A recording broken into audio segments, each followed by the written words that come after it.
بسم اللہ من الشیطان الرجیم بسم اللہ الرحمن الرحیم الحمدللہ رب العالمین والصلاة والسلام علی خاتم النبیین اللہم صلی علی محمد و علی محمد کما صلیت علی ابراہیم و علی آل ابراہیم انکا حمید مجید اللہم بارک علی محمد و علی محمد کما بارکت علی ابراہیم و علی آل ابراہیم انکا حمید مجید رب اشرح لی صدری ویسر لی امری واحلل عقدۃ من لسانی یفقہوا قولی۔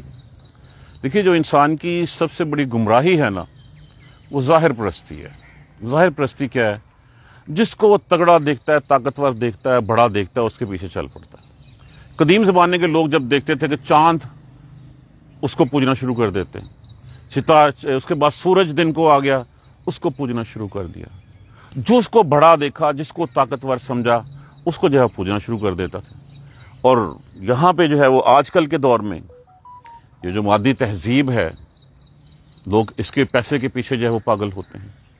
آج کے پیچھے جو بڑا سردار ہے، جو بڑا افسر ہے، جو بڑا امیر آدمی ہے، جو بادشاہ ہے، جو بڑا پیر بنا ہوا ہے، اس کے پیچھے ہم چل پڑتے ہیں اور ان کو ہم پوجنا شروع کر دیتے ہیں۔ تو فرق آج میں اور پرانے وقتوں میں کوئی نہیں ہے۔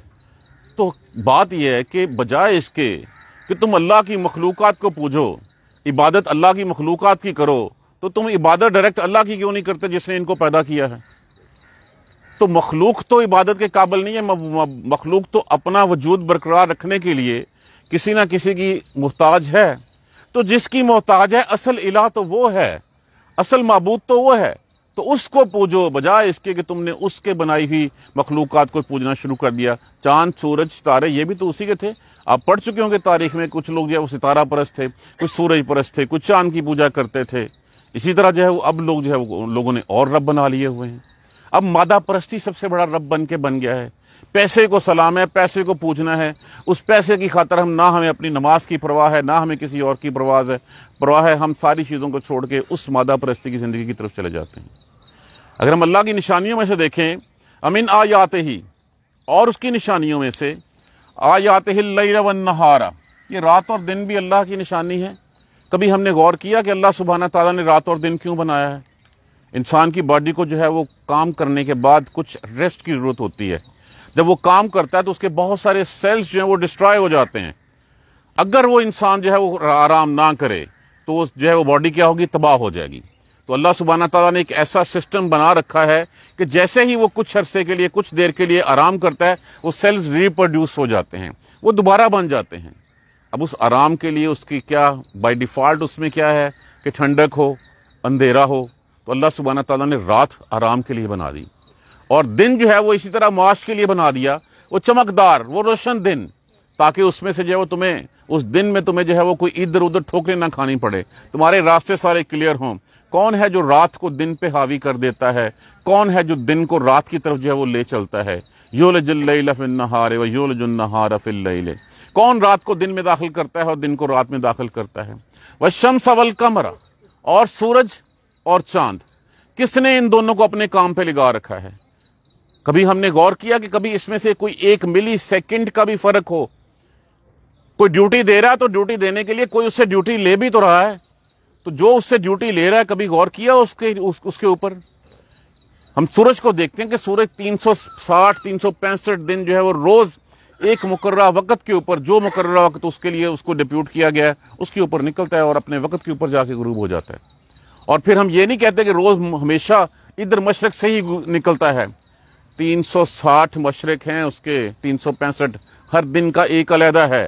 اگر آپ غور کریں گے تو آج اس کی سمت، سردیوں میں سمت یہاں ہوتی ہے، یہاں پہ غروب ہو رہا ہوتا ہے، گرمیوں میں یہاں نکلتا ہے، یہاں پہ غروب ہو رہا ہوتا ہے۔ اسی طرح چاند ہے پھلوں میں رس بھرنے کے لیے، چاند ہے تمہیں راستے دکھانے کے لیے رات کو۔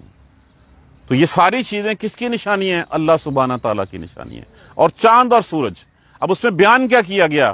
لا تسجدوا للشمس وللقمر، کہ تم چاند اور سورج کو سجدہ نہ کرو، بلکہ سجدہ کرو واسجدوا للہ، سجدہ کرو اللہ، وللہ الذی، اس کو خلقہن، اگر تم جس کو اس نے پیدا کیا ہے، جس نے ان سب کو پیدا کیا، اس کو سجدہ کرو تم۔ ان کنتم ایاہ تعبدون، اگر تم اس کی عبادت کرنے والے ہو، اگر اپنے رب کو جو ہے وہ اپنے الہ کو اپنا رب مانتے ہو، تو پھر اس کی بنائی ہوئی مخلوقات کی عبادت نہ کرو، اس کی عبادت کرو جس نے ان کو پیدا کیا ہے۔ فَإِنِ اسْتَكْبَرُوا، پھر اگر وہ تکبر کریں، ان نشانیوں کو جو ہے وہ ایک قانون قدرت مانے، فطری قوانین مانے کہ سورج کا کام ہے نکلنا، اس کے اوپر غور ہی نہ کریں کہ سورج کو نکالتا کون ہے، سورج کو غروب کون کرتا ہے، یہ بادل کہاں سے آتے ہیں، بخارات کہاں سے اٹھا کے لاتے ہیں، جہاں ضرورت ہوتی ہے وہاں پانی جو ہے وہ برستا ہے، اگر وہ ان چیزوں کو نہ مانیں۔ دیکھیں کائنات کا تعارف کیا ہے، اللہ سبحانہ تعالیٰ کا تعارف کیا ہے، یہ کائنات ہے۔ ہر چیز جو ہے وہ اللہ سبحانہ تعالیٰ کی بڑائی کی گواہی دے رہی ہے۔ اگر ہم غور تو کریں، یہ سورج، یہ چاند، یہ ستارے، یہ زمین، یہ بارش، ہر چیز اپنی باڈی کے اوپر غور کر کے دیکھ لیں، سر سے پاؤں تک غور کریں، ہمیں نظر آ جائے گا کہ اللہ سبحانہ تعالیٰ نے کتنی نعمتیں ہمیں بخش رکھی ہیں۔ فَنِسْتَكْبَرُوا، پھر اگر وہ غرور کریں، نہ مانیں اس بات کو، فَالَّذِينَ عِندَ رَبِّكَ، پس وہ لوگ جو اپنے رب کے ہاں، اس کے تیرے رب کے ہاں، يُسَبِّحُونَ لَهُ، نہیں مانتے، اس اللہ کو سجدہ کرنا نہیں چاہتے، نہ صحیح اللہ کو کوئی پرواہ نہیں ہے۔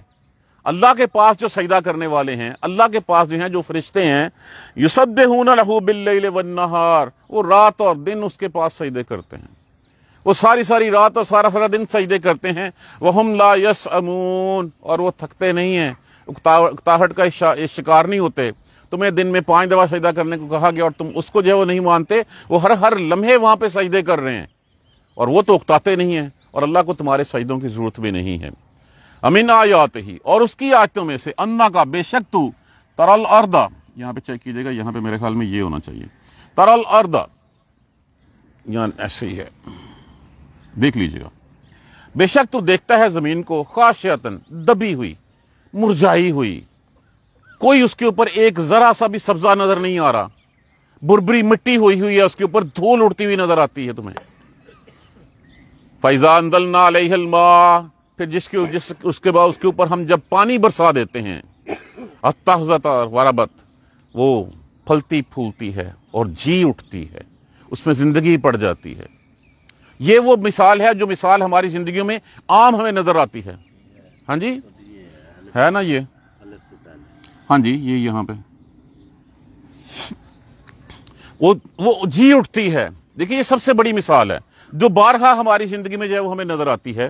ہر دوسرے چوتھے مہینے ہم دیکھتے ہیں کہ ایک زمین جو ہے جس کے اوپر جب بارش نہیں ہوئی وہ بالکل بنجر ویران ہو جاتی ہے، اس کے اوپر اللہ سبحانہ تعالیٰ بارش برساتا ہے۔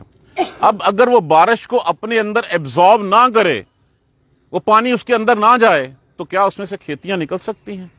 کبھی نہیں نکل سکتی۔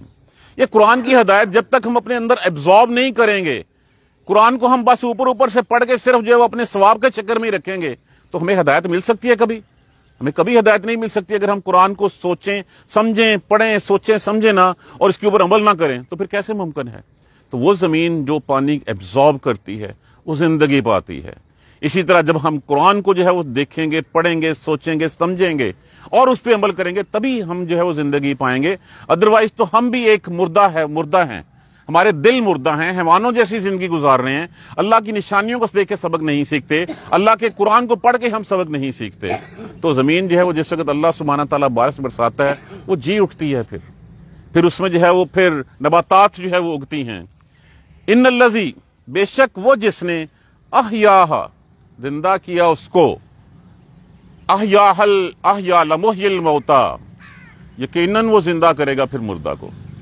ہمیں سب سے بڑی بے یقینی، ہمیں سب سے بڑی جو خدشات ہیں جس کے اوپر ہمارا دل نہیں ٹھکتا کہ ہم مر کے دوبارہ زندہ ہوں گے، تو جس نے اس مردہ زمین کو زندہ کر دیا اس کا تمہیں زندہ کرنا کیا مشکل ہے؟ تو جس نے اس زمین کو زندہ کیا، لمحی الموتا، یقیناً وہ زندہ کرے گا مردہ کو۔ اگر اس بات پہ اعتبار آ جائے کہ ہاں ہم نے واقعی مرنے کے بعد جو ہے وہ جی اٹھنا ہے، اور جی اٹھ کے پھر ہم نے جو ہے وہ اپنے اعمال کا حساب دینا ہے، تو پھر ہم ان راہوں کو چھوڑ نہ دیں جن راہوں پہ اللہ نے جو چلنے سے منع فرمایا ہے۔ اصل میں تو ہمیں آخرت پر ایمان تو ہے، ہمیں یقین نہیں آتا۔ یقین آتا تو پھر ہم جو ہے وہ بالکل اپنے راستے سیدھے رکھتے، پھر ہم صراط مستقیم پہ چلتے رہتے، پھر ہم دائیں بائیں دیکھتے۔ اصل میں ہم تو اس دنیا کی دل فریبیوں میں جو ہے وہ رنگینیوں میں کھو گئے ہیں، اور ہمیں یہ لگتا ہے کہ شاید یہ دنیا ہی ہے، اس دنیا کے علاوہ اور کچھ نہیں ہے۔ ہمارے پاس اتنا مال جمع ہو جاتا ہے، 7 نسلیں کافیاں، ہوس ہرس ہماری پھر بھی ختم نہیں ہوتی، ہم پھر بھی جو ہے وہ اسی ہوس ہرس میں حالانکہ ہم دیکھ رہے ہیں کہ ہم سے اوپر جتنے تھے وہ ہماری اوپر والی نسل کہاں چلی گئی، ہمارے ماں باپ، ہمارے پھوپھی تایا ماما چاچا دادا کہاں چلے گئے نا دنیا سے۔ تو پھر ہم نے نہیں جانا، زیادہ سے زیادہ ہم کتنی دیکھتے ہیں دادا بیٹا اور پوتا، پر پوتا بہت کم نظر آتا ہے۔ اس 4 کے بعد تو گنجائش ہمیں نظر ہی نہیں آتی کہ کوئی زندہ رہتا ہو۔ سب نے چلے جانا ہے، جب چلے جانا ہے تو پھر بندوبست کیا ہے ہمارے پاس؟ کیا لے کے چلے ہیں ہم اپنے پلو میں؟ ہمارے پاس کیا توشہ خانہ میں ہے؟ ہم کیا بندوبست کر کے چلیں؟ کیا زادیرہ ہے وہاں پہ؟ کچھ بھی نہیں ہے ہمارے پاس۔ اس کا مطلب کہ ہمیں یقین نہیں ہے۔ یقین ہے تو ہم تیاری کریں اس سفر کی جہاں پہ ہمیں جانا ہے۔ یقیناً وہی زندہ کرتا ہے، بیسیکلی بے شک جس نے زندہ کیا اس کو، اس مردہ زمین کو، لمحی الموتا، یقیناً وہ زندہ کرے گا مردوں کو۔ کیوں؟ انہ علی کل شیء قدیر، وہ قدرت رکھتا ہے ہر چیز کے اوپر۔ دیکھیں پہلی دفعہ بنانا مشکل ہوتا ہے کسی چیز کا، اس کے بعد تو ریپیٹیشن ہے، اس کے بعد تو پھر بنایا جانا چلا ہے۔ تو اللہ میاں سبحانہ تعالیٰ کے پاس قدرت ہے، وہ جب چاہے جس طرح چاہے جس چیز کو چاہے وہ پیدا کر سکتا ہے، وہ تخلیق کر سکتا ہے۔ ان الذین یلحدون لفظ کس سے ہے؟ الحاد سے۔ الحاد کا مطلب کیا ہوتا ہے؟ قرآن میں ٹیڑھ نکالنا، کچھی کرنا، اس آیتوں میں جو ہے وہ اپنی مرضی کے جو ہے وہ سودے لے آنا، اپنی مرضی کا مفہوم اس میں کریٹ کر لینا۔ یلحدون بیسیکلی لفظ جو ہے وہ لحد ہوتا ہے۔ لحد کیا ہوتا ہے؟ بغلی، ایک سیدھا راستہ چھوڑ کے علیحدہ جو ہے وہ اپنا راستہ نکال لینا۔ جو لحد قبر میں ہوتی ہے، وہ قبر میں بھی اصل تو وہی ہے کہ قبر سیدھی ہوتی ہے اور لحد اس کے ایک دائیں طرف ہوتی ہے، بغل میں اس کے ہوتی ہے۔ تو راستہ سیدھا راستہ چھوڑ کے علیحدہ راستے پہ چلنا۔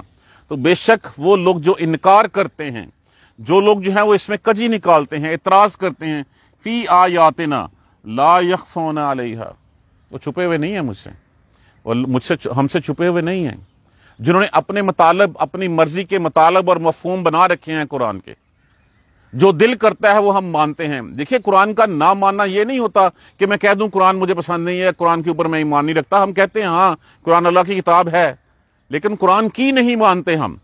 قرآن میں جو حکم احکامات دیے گئے ہیں اس کے اوپر ہم نہیں چلتے۔ ہم اس قرآن کو چھوڑ کے اپنے من کی بات مانتے ہیں، اپنے نفس کی بات مانتے ہیں۔ سب سے بڑا جو جہاد ہے وہ تو نفس کے خلاف ہی ہے۔ ہم تو نفس کے پجاری ہیں، اور یہی سب سے بڑا شرک ہے۔ اللہ سبحانہ تعالیٰ کہہ رہے ہیں کہ اٹھ کے جا، صبح الصلاۃ خیر من النوم، مؤذن پکار رہا ہے۔ ہمارا من کہتا نہیں تھوڑی دیر اور سویا رہوں میں، اور سویا رہوں تھوڑی دیر کرتے کرتے کیا ہوتا ہے کہ نماز قضا ہو جاتی ہے۔ تو ہمیں تو ان چیزوں کا احساس ہی نہیں ہوتا۔ تو جو ہماری آیتوں میں انکار کرتے ہیں، اس کے اوپر اعتراض کرتے ہیں، اس میں جو ہے وہ کجی نکالتے ہیں، اس میں ٹیڑھ کرتے ہیں، وہ ہم سے چھپے ہوئے نہیں ہیں، ہمیں پتہ ہے وہ کیا کرتے ہیں۔ اب ایک بات بتائیے، وہ چھپے ہوئے تو نہیں ہیں، ہر چیز کو اللہ جاننے والا ہے۔ احمن یلقی فی النار، بس وہ شخص جو ڈالا جائے گا آگ میں وہ بہتر ہے، یا احمن یاتی آمنا، یا جو آئے اطمینان سکون کے ساتھ چلتا ہوا یوم القیامہ، روز قیامت میں۔ دو ہی آپشن ہے، ایک جنت ہے ایک دوزخ ہے۔ اگر ہم مسلمان ہیں تو ہمارا ایمان ہے اس کے اوپر، جنت کے اوپر اور دوزخ کے اوپر، جہنم کے اوپر۔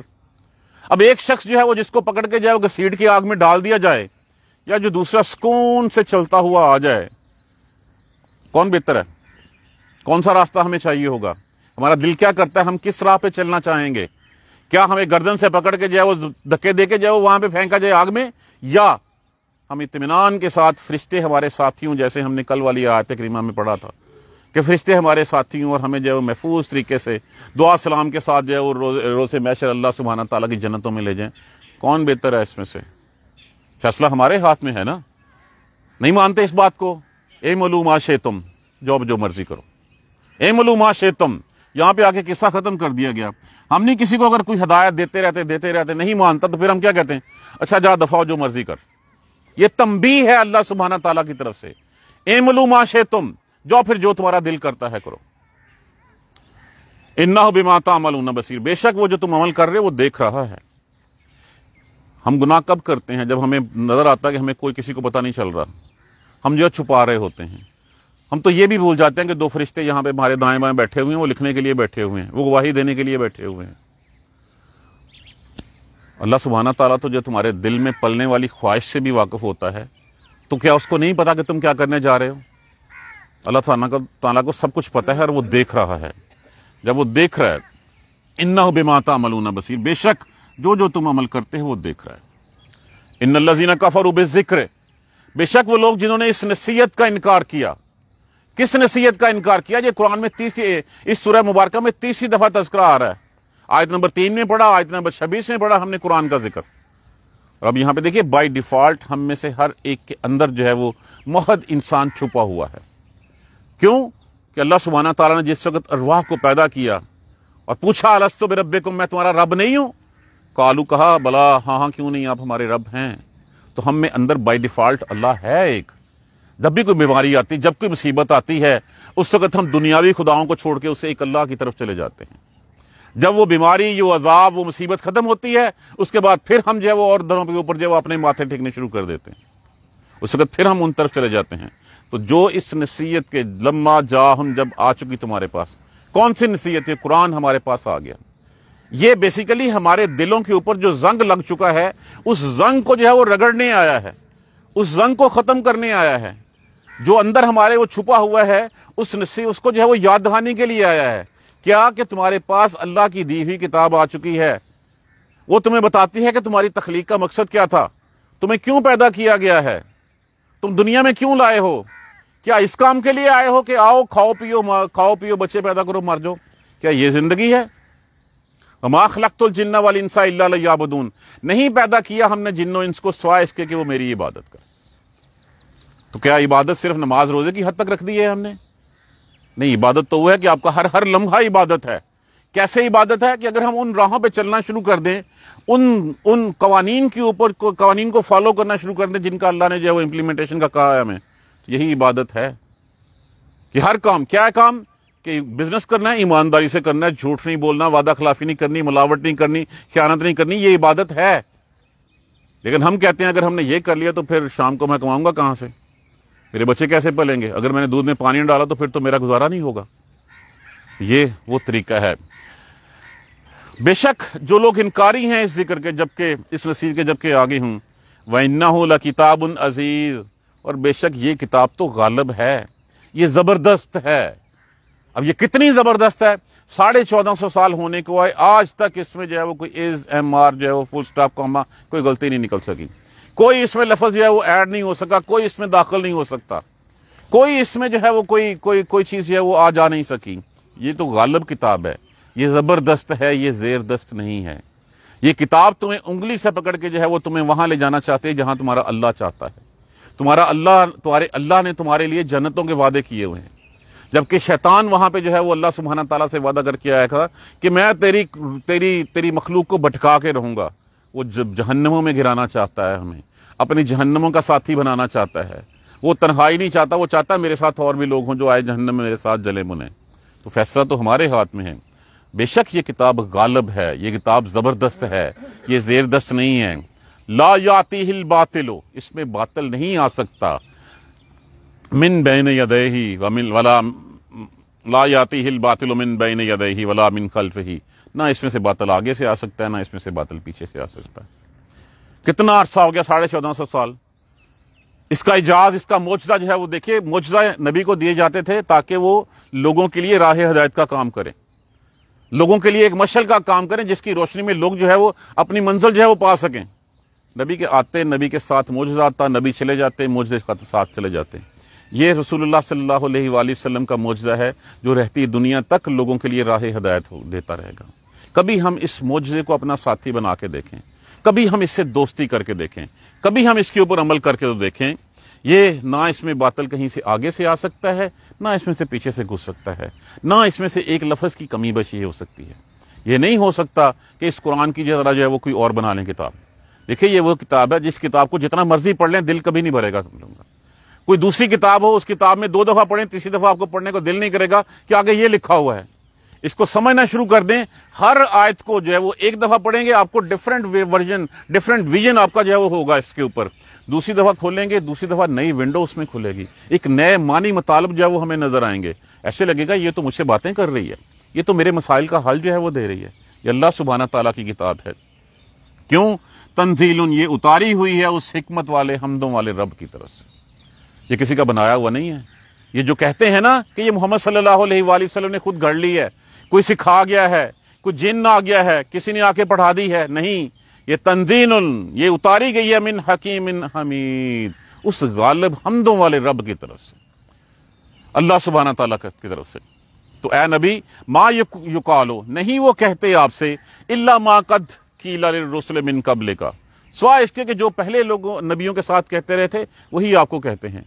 یہی آپ کو کہتے ہیں کہ کتاب خود بنا لی ہے, یہی کہتے ہیں کہیں سے سیکھ لی ہے, کوئی جن آ گیا اوپر, کوئی سمجھا جاتا ہے, پڑھا جاتا ہے, اور آپ نے کتاب بنا کے آگے لوگوں کو جو ہے وہ ورگلانا شروع کر دیا ہے. کوئی بات نہیں, تسلی رکھیے, یہی باتیں آج سے آپ سے نہیں کہی گئیں. پہلے جو انبیاء کرام آئے تھے ان انبیاء کرام کو بھی یہی کہا گیا تھا, ان ربک کا, بے شک رب آپ کا, لذو مغفرۃ, یقیناً وہ بخشش والا ہے, وذو عقاب علیم, اور وہ سخت دردناک سزا دینے والا بھی ہے. جو لوگ اس کو مان لیں گے اور جو لوگ غلطیاں کرنے کے بعد بھی سیدھے راستے پہ آ جائیں گے, اللہ سبحانہ تعالیٰ کی بخشش کے دروازے ہر وقت کھلے ہوئے ہیں ان کے لیے. اور جو اس کو نہیں مانیں گے, جو اس کی جو ہے وہ اس کے خلاف چلیں گے, تو اللہ سخت سزا دینے والا ہے ان کو. اللہ سبحانہ تعالیٰ نے جنتیں ان کے لیے بنا رکھی ہوئی ہیں. یہ کیا بہانے بازیاں کرتے ہیں اس قرآن کے بارے میں؟ یہ کہتے ہیں کہ کیا محمد صلی اللہ علیہ وآلہ وسلم کے اوپر جو ہے یہ کتاب ہم کیسے مان لیں کہ عربی شخص آیا اور اس نے عربی میں جو ہے وہ بتانا شروع کر دیا. کوئی انوکھی چیز ہوتی یہاں پہ, کوئی فرشتہ ساتھ اترتا, کسی اور زبان میں آتی, پھر ہم مانتے کہ ہاں یہ کتاب ہے اللہ کی. یہ کیا بات ہوئی ہماری زبان میں کتاب لے آئے ہیں؟ وَلَوْ جَعَلْنَاهُ, اور اگر ہم بنا دیتے اس قرآن کو آجمین, اگر ہم اس کو آجمی کس کو کہتے ہیں؟ غیر عربی کو, کہ اگر ہم اس کو عربی کے علاوہ کسی اور زبان میں اتار دیتے, لقالو, تو پھر یہ کہتے لولا فصلت آیاتہ, یہ تو ہمیں سمجھ ہی نہیں آ رہی, اس کی تو آیتیں کھل ہی نہیں رہی. دیکھیے ایسے ہی ہے نا کہ اگر یہ کتاب جو ہے اس کے علاوہ جو ہے کسی اور لینگویج میں ہوتی, اللہ کا رسول آ کے فرانسیسی یا وہ لاطینی یا کوئی اور زبان بولنا شروع کر دیتا, تو انہوں نے کہا تھا یہ کیا بات ہوئی, آپ ہائے ہمارے لیے ہیں, زبان کسی اور کی استعمال کر رہے ہیں, وہ تو ہمیں سمجھ ہی نہیں آتی, یہ تو ہمارے لیے ہے ہی نہیں. اور یہ کہتے ہیں لولا فصلت آیات, اور پھر ان کا کہنا کیا ہوتا, آجمیٌ, کہ یہ تو عربی میں ہے, وعربیٌ, اور رسول عربی ہے, تو ہم نے تو نہیں ماننا اس کو کیونکہ یہ ہمارے لیے اتری نہیں ہے. کل کہہ دیجئے, بتا دیجئے ان کو, یہ کل کا معنی بتا دیجئے, اعلان کر دیجئے, هو للذین آمنوا, کہ وہ لوگ جو اس کے اوپر ایمان رکھتے ہیں, ہدن, ہدایت ہے, وشفاء, اور شفاعت, بخشش ہے اس میں, اور اس میں صحت ہے. جو لوگ اس کے اوپر ایمان رکھتے ہیں, آپ پڑھ کے دیکھیے, سمجھ کے دیکھیے, ہمارا کوئی مسئلہ ایسا نہیں ہے جو قرآن میں ڈسکس نہ ہوا, کوئی چیز ایسی نہیں ہے جس کا حل قرآن میں نہ بتایا گیا ہو. کن کے لیے؟ ان کے لیے جو اس کے اوپر ایمان رکھتے ہیں. کیا ایمان رکھتے ہیں؟ یہ اللہ سبحانہ تعالیٰ کی کتاب ہے, یہ اتاری گئی ہے اس کے رسول کے اوپر صلی اللہ علیہ وآلہ وسلم کے اوپر. جبرائیل علیہ السلام لے کے آئے ہیں اس میں, اور وہ ایک ایمانت دار فرشتے تھے, اور رسول بھی ایمانت دار ہے. اس میں سے ایک لفظ بھی ادھر ادھر نہیں ہوا جو اللہ سبحانہ تعالیٰ نے اتارا, وہ حرف بحرف جو ہے وہ من و ان ہمارے لیے اترایا. یہ ہدایت ہے اس کے لیے جو اس کو مانتا ہے, یہ شفا ہے اس کے لیے جو اس کو مانتا ہے. والذین لا یؤمنون فی آذانہم وقر, اور جو لوگ اس کے اوپر ایمان نہیں رکھتے وہ سنی انسنی کر دیتے ہیں. ان کے کانوں میں آواز بھی پڑتی ہے تو ان کو بس یہ پتہ چلتا ہے کہ کوئی آواز آ رہی ہے, کیا کہہ رہا ہے وہ ہمیں نہیں پتہ چلتا. ڈاٹ ہے, بوجھل پن ہے ان کے کانوں میں. کیا ایسے نہیں ہے حقیقتاً کہ جب قرآن پڑھا جاتا ہے ہمیں پتہ نہیں چلتا کیا ہو رہا ہے, ہمیں صرف ایک آواز سنائی دیتی ہے, ایک دور سے آواز آ رہی ہے جس میں وہ چیخ چپاٹ جو ہے, لیکن ہمیں کچھ سمجھ نہیں آ رہی کہ یہ کہا گیا. کیوں؟ ایمان نہیں ہے. ایمان تو اب بائی ڈیفالٹ ہم میں آ گیا, لا الہ الا اللہ محمد رسول اللہ پڑھ لیا ہم نے, یقین نہیں ہے ہم میں کہ یہ واقعی اللہ کی کتاب ہے. اللہ کی کتاب کو تو ہم اس کو پکڑے نا, تو ہم تو سنتے ہیں ایک آواز ہی آتی ہے ہمیں, ہم اس کے معنی مطالب پہ غور نہیں کرتے. جو لوگ ایمان نہیں رکھتے اس کے اوپر, فی اذانہم وقر, ان کے کانوں میں ڈاٹ ہیں, وہ بہرے ہیں, بوجھل ہیں, ان کو سنائی نہیں دیتا. وہو علیہم اعمی, وہ اس کے اوپر اندھے بنے ہوئے ہیں, وہ عقل کے اندھے ہیں, وہ دل کے اندھے ہیں, وہ اس کے اوپر غور نہیں کرتے. اولئک ینادون من مکان بعید, اور بے شک وہ لوگ جو ہے وہ پکارے جاتے ہیں دور سے, جیسے دور سے ایک آواز آ رہی ہے, سمجھ کچھ نہیں آ رہی کیا ہے. تو ایسے ہی ان کا حال ہے کہ قرآن کی آواز تو ان کو آتی ہے لیکن ان کو سمجھ کچھ نہیں آتی. وہ دیکھنا نہیں چاہتے, وہ سمجھنا نہیں چاہتے اس کے اوپر, اس لیے کہ ان کی منزل آخرت ہے ہی نہیں. ان کی منزل تو یہ دنیا ہے, وہ تو اس دنیا کے لیے سب کچھ اپنے آپ کو سمجھتے ہیں. آخرت تو ان کو پتا ہے, آخرت کس نے دیکھی ہے؟ جب آئے گی تب دیکھی جائے گی. بھائیو یہ آئے گی تب دیکھی جائے گی نہیں, تب پھر واپسی کوئی نہیں ہے. تب ہم نہیں دیکھ سکتے کہ وہاں پہ کیا, ہم وہاں پہ کوئی معافی تلافی ہوگی, وہاں پہ نہ وہاں پہ توبہ کا موقع ہوگا, اور نہ ہم یہ کہیں گے ہمیں اب واپس بھیج دیں, ایک دفعہ پھر جائیں اور پھر جا کے ہم جو ہے وہ کچھ اچھے اعمال کر کے آ جائیں. واپسی تو نہیں ہو سکتی وہاں پہ, تو وہاں پہ اس وقت کچھ دیکھا نہیں جائے گا. وَلَقَدْ آتَيْنَا مُوسَى الْكِتَابَ، بلا شبہ ہم نے موسیٰ کو بھی کتاب دی تھی، فَاخْتَلَفَ فِيهِ، پھر اس میں بھی لوگوں نے اختلاف کیا۔ پہلے تو وہ کہتے رہے کہ موسیٰ ہمیں بھی کوئی کتاب دے دے، ہمیں بھی پتا ہو کہ ہم نے کیا کرنا ہے۔ جب اللہ سبحانہ تعالیٰ نے جو ہے وہ تورات دے دی، اس میں بھی کیڑے نکال لیے۔ جس طرح آج اس قرآن میں جو ہے وہ لوگ نہیں مانتے کہ اگر سود نہیں ہوگا تو ہماری دکانیں کیسے چل سکیں گی، ہمارے کاروبار کیسے چل سکیں گی، ہمارے ملیں فیکٹریاں بند نہ ہو جائیں گی۔ جو جتنا بڑا جھوٹا ہے اتنا بڑا ڈپلومیٹ اس وقت بنا دیا ہوا ہے ہم نے۔ وعدہ خلافی ہم سمجھتے نہیں ہیں، سٹہ بازی کو جو ہے وہ ہم نے اسپیکولیشن کا نام دے دیا ہوا ہے، ذخیرہ اندوزی کو ہم اسٹاکسٹ کہتے ہیں کہ ہم بڑے اچھے اسٹاکسٹ ہیں۔ بچپن سے پڑھتے آئے تھے ذخیرہ اندوزی گناہ ہے، ذخیرہ اندوزی گناہ ہے۔ آج ہم اس کو اسٹاکسٹ کا ورڈ جو ہے وہ یوز کر دیا ہوا ہے کہ وہ تو اسٹاکنگ کرتا ہے، اس لیے بہت پیسہ ہے اس کے پاس۔ بھائی ذخیرہ اندوزی کیا ہوتی ہے کہ لوگوں کی ضرورت کے باوجود غلہ اسٹاک کر لینا یا کچھ بھی اسٹاک کر لینا، یہ ذخیرہ اندوزی ہے اور یہ گناہ ہے۔ انہوں نے بھی اختلاف کیا تھا اس میں سے، انہوں نے بھی اس میں جو ہے وہ انحراف کیا تھا، انہوں نے بھی اس سے منہ پھیر لیا تھا۔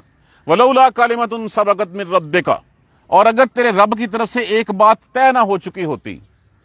کیا طے نہ ہو چکی ہوتی؟ کہ اللہ سبحانہ تعالیٰ نے ایک تو یہ کہہ دیا کہ جس وقت کوئی گناہ ہوگا مہلت کا قانون جو ہے وہ اللہ نے نافذ کر رکھا ہے۔ اللہ سبحانہ تعالیٰ نے ایک خاص وقت تک کے لیے مہلت دی ہوئی ہے۔ اگر وہ مہلت کا قانون نہ ہوتا تو جس وقت جو گناہ کرتا اس وقت وہ پکڑا جاتا، اور اگر اللہ ہر گناہ کے اوپر لوگوں کو پکڑنا شروع کر دے، یہاں پہ کوئی ذی روح باقی نہ رہے۔ ایک تو یہ قانون، اس کا مفہوم یہ لیا جا سکتا ہے، اور دوسرا مفہوم یہ ہے کہ اللہ سبحانہ تعالیٰ نے پھر روز محشر فیصلے کرنے ہیں کہ کیا کرنا ہے اس کے اوپر۔ اس دن فیصلے ہوں گے، قیامت کے دن فیصلے جو ہے وہ اس وقت تو کرتے رہیں جو کچھ کرنا ہے۔ جیسے ہم نے پہلے پڑھا اعملوا ما شئتم، کرو جو مرضی تمہارا دل کرتا ہے۔ تو اللہ سبحانہ تعالیٰ کب پوچھیں گے؟ روز محشر پوچھیں گے، ہاں کیا کر کے۔ اگر یہ اللہ کی طرف سے یہ بات طے نہ ہو چکی ہوتی، لَقُضِیَ بَیْنَہُم، یقیناً ان کے درمیان فیصلہ کر دیا جاتا۔ اس وقت اگر یہ بات نہ طے ہوتی، اللہ سبحانہ تعالیٰ کا فیصلہ نہ آ چکا ہوتا، تو فیصلے پھر اس وقت کر دیے جاتے۔ وَإِنَّهُمْ لَفِي شَكٍّ مِّنْهُ مُرِيبٍ، یہ تو شک سے الجھن میں پڑے ہوئے ہیں کہ پتہ نہیں یہ کتاب صحیح بھی ہے کہ نہیں صحیح ہے، یہ کتاب کس کام کے لیے؟ یہ کتاب تو آئی ہے بس ٹھیک ہے، اتنی دفعہ پڑھ لو تو اتنا ثواب ملے گا۔ وہ مر گیا جو مر گیا اس کے لیے پڑھ لو، اس کے سالے ثواب کے لیے اس کو جو اتنا ثواب پہنچا دو۔ اپنے لیے پڑھنا ہے تو حصول ثواب کے لیے کچھ پڑھ لو۔ چلو کوئی مسئلہ آ گیا ہے تو اس میں سے کوئی وظائف نکالو اور وظائف لگا کے پڑھ لو۔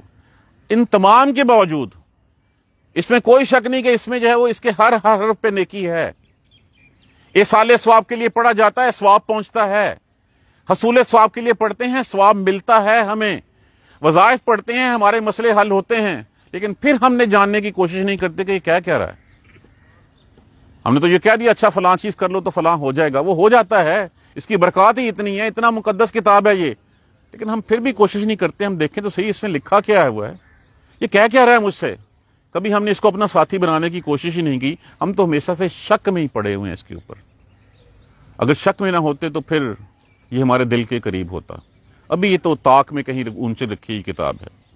اب اس کے بعد آخری جو بات کہی گئی یہاں پہ، من عمل صالحا، جو تو کوئی نیک عمال کرے گا، فلنفسہ، تو اپنی جان کے لیے کرے گا، نہ وہ کسی دوسرے کے اوپر کوئی احسان کر رہا ہے، نہ اس سے اللہ کی بادشاہی میں کوئی فرق پڑ جانا ہے، نہ اللہ کی ملک میں کوئی اضافہ ہو جانا ہے۔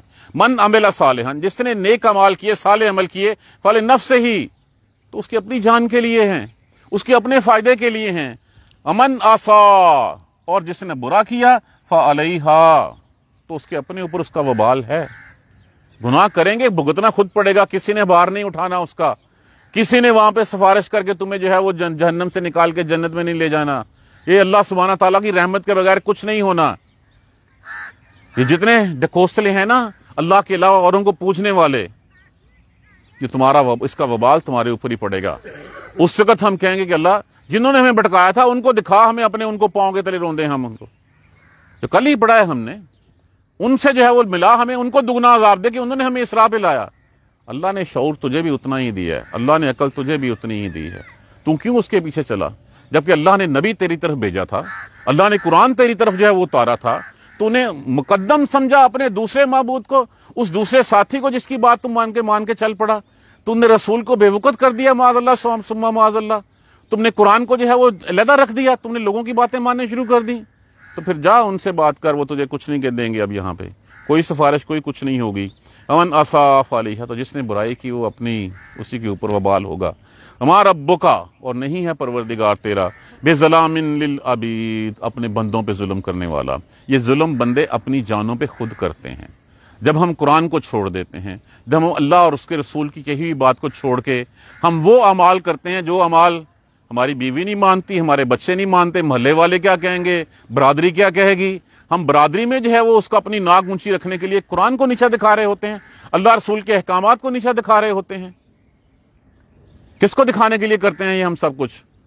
ہماری شادی بیاہ کی، ہماری فتیدگی کی، اور ہماری کتنی رسومات کتنی ہیں جو ہم نے ہندوؤں سے لے کے جو ہے وہ اپنے مذہب کے طور پہ بنا لی ہیں وہ ان کو، اور ان کے بغیر ہماری شادیاں نہیں ہوتی، ان کے بغیر جو ہے وہ ہمارے جو ہے وہ بزرگ جو ہیں وہ جو دنیا سے چلے جاتے ہیں ان کو جو ہے وہ ثواب نہیں پہنچ سکتا۔ اس کا مطلب یہ ہے کہ ہم نے لوگوں کی بات مانی ہے، ہمیں اللہ اور اس کے رسول کی بات نہیں مانی، تو فیصلہ اب ہمارے ہاتھ میں ہے۔ اگر ہم اللہ اور اس کے رسول کی بات نہیں مان رہے تو اس کا مطلب ہے کہ ظلم ہم اپنے اوپر کر رہے ہیں۔ میں اکثر مثال دیا کرتا ہوں کہ ایک مینوفیکچرر نے ایک چیز تخلیق کی، بتا دیا کہ اس چیز کی وارنٹی اتنی ہے، اس میں سے یہ چیز اتنا عرصہ چلے گی۔ کار ہے، کار میں 5000 کے بعد تیل نہیں بدلو گے اس کا انجن تباہ ہو جائے گا، اس کے ٹائروں میں ایک ہوا پارٹیکولر نہیں رکھو گے تو یہ ٹائر خراب ہو جائیں گے۔ تو جب کہے ہوئے پہ عمل ہی نہیں کریں گے تو چیز تو تباہ کس نے خود کی؟ پھر ہم نے خود کی نا۔ اگر میں نے اس میں 30 پاؤنڈ کی بجائے 40-45 پاؤنڈ ہوا بھر دی تو اس کے ٹائر کے پڑنے کا ذمہ دار میں ہوں یا کار کا مینوفیکچرر ہے؟ میری غلطی ہے نا اس میں۔ 5000 پہ اس کا آئل نہیں بدلا، میں 20,000 چلا لیا تو پھر کیا ہو گیا؟ انجن تباہ ہو گیا۔ یہ قصور میرا ہے یا کار بنانے والے کا ہے؟ تو یہ تو میرا قصور ہے۔ تو اللہ سبحانہ تعالیٰ تو اپنے بندوں پہ ظلم کرنے والے نہیں ہیں، بندے اپنے اوپر خود ظلم کرنے والے ہیں۔ جب تک ہم اس قرآن کو ساتھی نہیں بنائیں گے ہمارے مسئلے حل نہیں ہوں گے۔ آج ہم ذلیل و خوار ہو رہے ہیں دنیا میں اسی وجہ سے کہ ہم نے اس قرآن کو چھوڑ رکھا ہے۔ ہم نے ان لوگوں کی بات ماننی شروع کر دیا جو سو کالڈ ڈیموکریٹک ہیں، جو سو کالڈ 500 لوگ اگر فیصلہ بنا کر دیں تو ہم اس کو ماننا شروع کر دیتے ہیں۔ ہم اس قرآن کو جو ہے وہ چھوڑ بیٹھے ہیں۔ ہماری کامیابی اسی میں ہے۔ ہم انڈیویجلی سطح پہ شروع کریں، انڈیویجلی سطح پہ ہر بندہ اپنے اوپر اس کو امپلیمنٹ کرنا شروع کرے۔ فرد سے ہی معاشرہ بنتا ہے، انڈیویجل سے ہی سوسائٹی جو ہے وہ جنریٹ ہوتی ہے۔ ہم شروع کریں، انشاءاللہ راستے ہمیشہ آسان ہوتے چلے جائیں گے۔ اللہ سبحانہ تعالیٰ مجھے آپ کو سب کو قرآن سمجھ کر پڑھنے اور اس پر عمل کرنے کی ہمت اور توفیق دے۔ جزاک اللہ خیر۔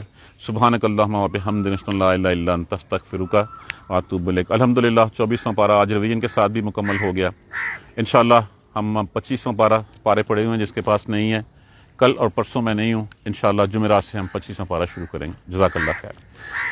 اعوذ باللہ من الشیطان الرجیم، بسم اللہ الرحمن الرحیم۔ الحمدللہ رب العالمین، الحمدللہ رب العالمین، الحمدللہ رب العالمین۔ اللہم صلی علی محمد و علی محمد کما صلیت علی ابراہیم و علی آل ابراہیم انک حمید مجید۔